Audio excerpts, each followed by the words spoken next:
अगर तुम दुनिया को समझना चाहते हो, इस दुनिया की साइकोलॉजी को समझना चाहते हो, ह्यूमन एसेंस को समझना चाहते हो और ये देखना चाहते हो कि ये दुनिया एक्चुअली में कैसे चलती है। ये दुनिया काफ़ी कॉम्प्लेक्स है और इसे समझने के लिए हमें बहुत सारे सब्जेक्ट को पढ़ना पड़ता है, राइट। हमें ह्यूमैनिटी को पढ़ना पड़ता है, हमें साइंस को पढ़ना पड़ता है, हमें फिजिक्स को पढ़ना पड़ता है, मैथमेटिक्स को पढ़ना पड़ता है। There are lots of stuff, but शुरू कहाँ से करें। बहुत से लोगों का सवाल होता है कि मुझे इस दुनिया को समझना है, मुझे ह्यूमन को समझना है, मानव के साइकोलॉजी को समझना है, तो इसकी शुरुआत हम कहाँ से करें। तो इसका सिंपल सा आंसर है लिटरेचर।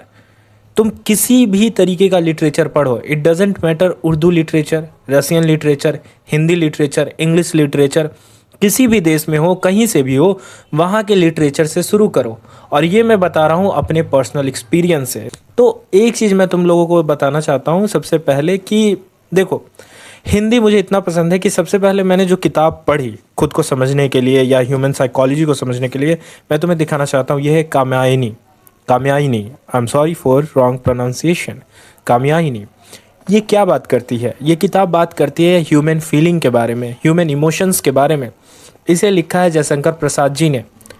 और जयशंकर प्रसाद एक इतने अच्छे राइटर हैं। जैसे कि देखो, इस बुक से मैं एक्सप्लेन करता हूँ कि आशा, ईड़ा, इच्छा, काम, भावना, जो भी हमारे अंदर इच्छाएं हैं, जो भी इंसान के अंदर जो फीलिंग्स है, इमोशंस है, उसके बारे में पोइटिक तरीके से बात करते हैं।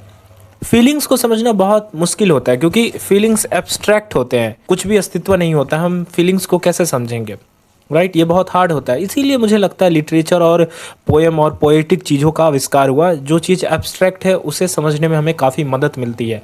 जैसे कि इस किताब में चिंता, आशा, श्रद्धा, काम, वासना, लज्जा, कर्म, ईर्ष्या, ईड़ा, स्वप्न, संघर्ष, निर्वेद, दर्शन, रहस्य, आनंद, ये सब अगर कोई एक आम लड़का समझ गया तो उसकी क्लैरिटी कितनी ऊपर चली जाएगी, उसकी थिंकिंग कैपेसिटी कितनी ऊपर चली जाएगी। एक आम घर का लड़का, एक आम लड़का, जो एवरेज लड़का, जो खुद को नॉर्मी समझता है, अगर वो इस तरीके की क्वालिटी बुक्स को पढ़ना शुरू कर दे तो उसकी थिंकिंग में कितनी डेप्थ आ जाएगी। तो शायद वो अच्छा पोएम भी लिखने लगे, शायद वो अच्छी किताबों को भी लिखने लगे।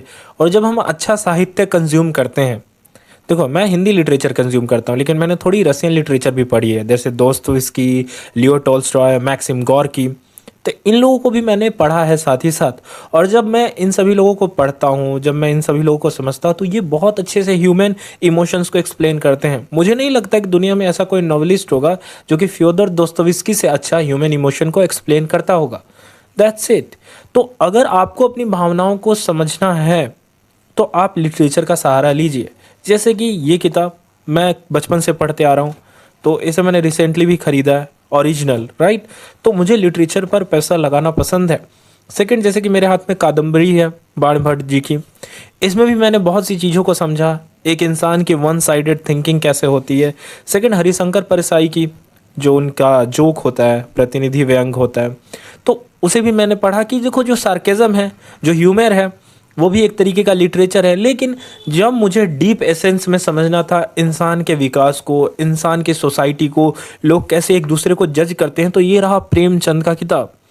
प्रेमचंद, जिसे एक बहुत पावरफुल राइटर माना जाता है इंडिया में, तो इसी तरीके से अगर तुम्हें जितना डीपली इंसान को समझना हो उतना डीप लिटरेचर को स्टडी करना शुरू करो। देखो, लिटरेचर एक ऐसी चीज़ है जो तुम्हें बोर भी नहीं करेगी, तुम्हारे दिमाग से खिलवाड़ भी नहीं करेगी, और तुम्हें एक पर्सपेक्टिव देगी, एक लेंस देगी जिसके थ्रू तुम इस दुनिया को काफ़ी आसानी से देख सकते हो। जैसे कि ये मेरे हाथ में किताब है प्रेमचंद जी की, उनकी की पूरी कहानी है। और सिर्फ एक किताब नहीं है मेरे पास प्रेमचंद की, मेरे पास टोटल जितनी भी कहानियाँ प्रेमचंद ने लिखी अपने पूरे लाइफ टाइम में, वो है मेरे पास। एक इंसान की पूरी ज़िंदगी है मेरे हाथों में, सिर्फ कहानी की बात कर रहा हूँ। और भी मेरे पास प्रेमचंद की कई सारी नॉवेल्स हैं, प्रेमाश्रम, बहुत सारे नॉवेल्स हैं, राइट। तो मैं जब इन सभी को पढ़ता हूँ, मैंने इस पूरे बुक को पढ़ा है, और जब मैंने पढ़ा है अलग्योझा से लेकर के सारी कहानियों को, तो मैंने देखा है कि एक इंसान के अंदर जो प्रॉब्लम्स होते हैं, एक इंसान की जो सिचुएशन होती है, वो बहुत डायनामिक होती है, बहुत कॉम्प्लेक्स होती है, और इंसान अपने सिचुएशंस को और हार्ड बना लेता है अपने गलत डिसीजन से। राइट टाइम पर डिसीजन लेना, दूसरे के इमोशंस को समझना, क्रिटिकली थिंकिंग करना, मैंने कई बार लिटरेचर से ही सीखा। और मैं कहूँगा कि पर्सनल लेवल पर मेरा अटेंशन स्पैन, मेरा फोकस, मेरे अंदर क्लैरिटी लिटरेचर ने ही दी है, इन कहानियों ने ही दी है। तो अगर आप अपने लाइफ में नई किताबों को पढ़ पाएँ तो मैं आपसे रिक्वेस्ट करूँगा कि अपने बच्चों को बुक हॉलिक बनाएं, अपने बच्चों को लिटरेचर दे पढ़ने के लिए। रिलैक्स होकर उन्हें कहानियाँ पढ़ने के लिए दे। कहानी पढ़ने से हमारी जो थॉट प्रोसेस है इतनी क्लियर हो जाती है, मैं बता रहा हूँ, मुझे बहुत कम गुस्सा आता है। मेरे दोस्तों से भी पूछ लो, पता है क्यों होता है? क्योंकि मैंने इतना ज़्यादा लिटरेचर कंज्यूम किया है, इतना ज़्यादा लिटरेचर कंज्यूम किया है, जिस वजह से मुझे समझ में आता है human emotion, philosophy, psychology, ethics, इन सभी का मिक्सचर है लिटरेचर। और मैं क्लियर करना चाहता हूँ, मैं किसी भी सरकारी एग्ज़ाम की प्रिपरेशन नहीं कर रहा हूँ, स्टिल मैं इन चीज़ों को कंज्यूम करता हूँ, स्टिल मैं लिटरेचर के पीछे जाता हूँ। लिटरेचर एक ऐसी चीज़ है जो इंसान को बहुत कुछ दे सकती है, बहुत कुछ। इसकी लिमिटेशन नहीं है, 100% बता रहा हूँ, इसकी कोई लिमिटेशन नहीं है। तुम जिस एंगल से दुनिया को समझना चाहो वो तुम्हें एक लेंस दे देगी। मैं लिटरेचर को एक लेंस की तरह देखता हूँ कि अगर तुम्हें अपने आइडियाज़ को, अपने साइकोलॉजी को, अपने थिंकिंग को बहुत रिफाइन वे में शार्प करना है, बहुत सटीक तरीके से, बहुत कंस्ट्रक्टेड तरीके से सोचना समझना सीखना है, तो लिटरेचर पढ़ो, और अच्छी खासी अच्छी लिटरेचर पढ़ो। जैसे कि मेरे हाथ में एक किताब है फणीश्वर नाथ रेणु की, मैला आंचल। ये किताब मैंने जब पढ़ा तो मैंने समझ पाया कि गाँव की स्थिति क्या थी जब भारत आज़ाद हो रहा था, एक आम इंसान कैसे सोचता था। ये किताब डाकुओं के बीच में बहुत फेमस थी, अगर तुम लोग को नहीं पता है मैला आंचल तो मैंने जब इस किताब को पढ़ा तो मैंने इसका एक एक पन्ना पढ़ा, और बहुत इंटरेस्टिंग है। मतलब तुम्हें देखने को मिलेगा यार, तुम्हें देखने को मिलेगा कि कैसे कोई इंसान खुद को कैसे सुपीरियर समझता है, कैसे कोई इंसान किसी को डोमिनेट करता है, कैसे कोई इंसान किसी की रिसोर्सेज को छीनना चाहता है। लिटरेचर में ये सारी चीज़ें तुम्हें देखने को मिलेंगी। लिटरेचर बहुत ट्रुथ बयां करती है। जितनी हिस्ट्री, मैं कहना चाहूँगा टोटली, जितनी हिस्ट्री तुम्हें रियलिटी को नहीं समझा पाएगी, उतना ज़्यादा तुम्हें लिटरेचर समझा देगी। और जो भी लिटरेचर का प्रेमी होगा, थोड़ा सा भी लिटरेचर पढ़ा होगा, दोस्तोयेव्स्की से लेकर नीत्शे को भी अगर तुमने पढ़ा होगा, या इंग्लिश लिटरेचर तुमने पढ़ा होगा, किसी भी तरीके की लिटरेचर को तुमने कंज्यूम किया होगा, तो तुमने देखा होगा तो जो इमोशनल इंटेलिजेंस लिटरेचर के अंदर होता है, जो क्वालिटी लिटरेचर के अंदर होता है, वो बहुत डीप होती है। इसीलिए मैं हर एक इंसान को कहूँगा कि लिटरेचर पढ़ो। और एट द एंड मैं अपनी फेवरेट किताब तुम लोग को दिखाना चाहूँगा, कबीर ग्रंथावली, राइट। सो मैं इस किताब को पढ़ करके एक चीज़ समझा। मैं जब इस किताब को पढ़ रहा था तो मैंने समझा कितनी सारी फ़िलॉसफ़ी को कबीर काफ़ी आसानी से समझा देते हैं। ट्रेडिशनल आइडियाज़ को चैलेंज करना मैंने लिटरेचर के दम पे सीखा। अपनी थिंकिंग कैपेसिटी को बढ़ाया मैंने लिटरेचर के दम पे सीखा।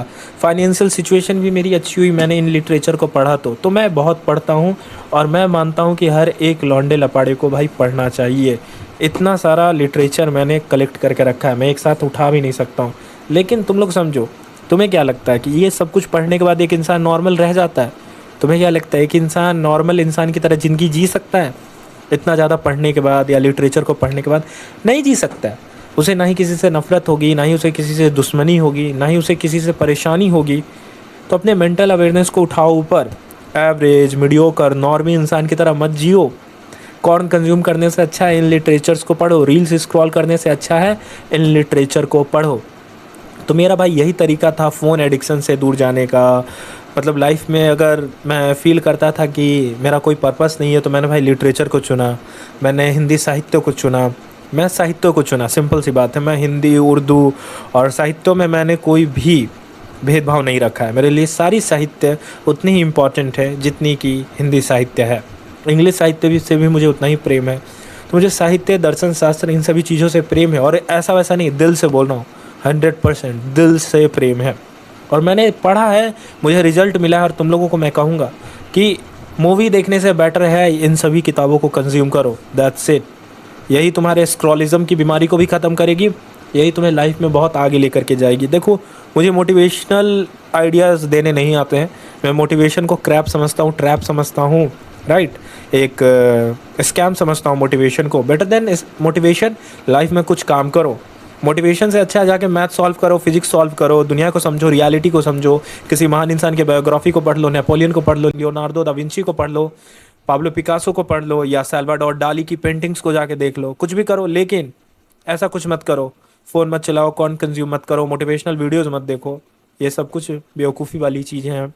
आर्ट में जाओ, फाइन आर्ट्स में जाओ, हिस्ट्री में जाओ, साइंस में जाओ, साइकोलॉजी को देखो, सब कुछ करो। पढ़ाई करो दम लगा करके, पैसा कमाओ दम लगा करके, और लिटरेचर पढ़ो।